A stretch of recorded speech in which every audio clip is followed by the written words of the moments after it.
এরকম ভিডিও বানিয়ে আনন্দ দেওয়াই আমার কাজ, তাই অন্য কিছু না ভেবে ভিডিও দেখে মজা নাও। কি রে টিয়া, তাড়াতাড়ি কর, তোর দাদা তো খেয়ে বেরোবে রে। সরি দিদি, আমি এ বাড়িতে ঝিগিরি করতে আসিনি। তাড়াহুড়ো করলে আমি কিছুই করতে পারবো না। তুই এভাবে কথা বলছিস কেন টিয়া? বাধ্য হয় দিদি, সকালবেলা উঠে জুতো সেলাই থেকে চণ্ডীপাঠ সবই তো আমি করি, কিন্তু তোমার পরিবারই তো লোক বেশি। কি পাগলের মতন বকছিস তুই টিয়া? এখানে আবার আমাদের পরিবার তোর পরিবার কি আছে?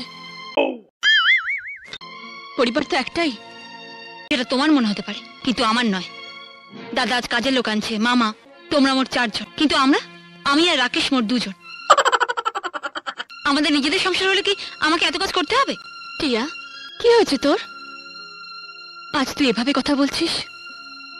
তুই বল আমাকে, কি চাস তুই? আমার আর এক সংসারে খেতে ভালো লাগছে না দিদি। আজ আমি একা, কিন্তু ভবিষ্যতে আমার সন্তান হবে, তার জন্য সঞ্চয় চাই।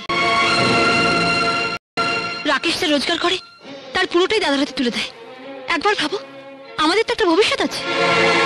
ঠিক আছে, প্রতি মাসে কত টাকা তুই জমাতে পারবি আমি জানি না,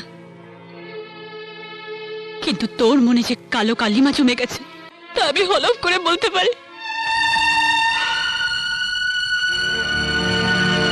মাংসটা যা হয়েছে না মক্ষম হয়েছে। আরেকটা দেবো মামা? খাবার ব্যাপারে আমার না নেই। রানী অঞ্জলি ইয়ং বয়সে না একটা গোটা পাঠা একাই খেয়ে নিতে। 2 ভাগনার ঘাড়ে বসে খাচ্ছ, লজ্জা করে না? ভালো খেতে হলে রোজগার করতে হবে। কত টাকা দাও সংসারে? কোনদিন বাজার করেছো? শুধু খাই আর খাই। এসব কি কথা বলছিস তুই? না অঞ্জলি, ঠিক কথাই বলেছে। আরে যার রোজগার করার মুরুদ নাই তার এত খিদে পাওয়া উচিত নয়। ঠিক কথা বলে। মামা, তুমি পাতে জল ঢেলে দিলে।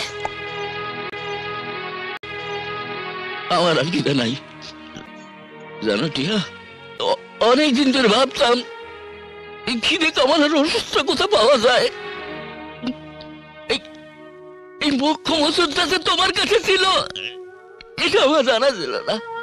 আমার জানা ছিল না রে, আমার জানা ছিল না মামা।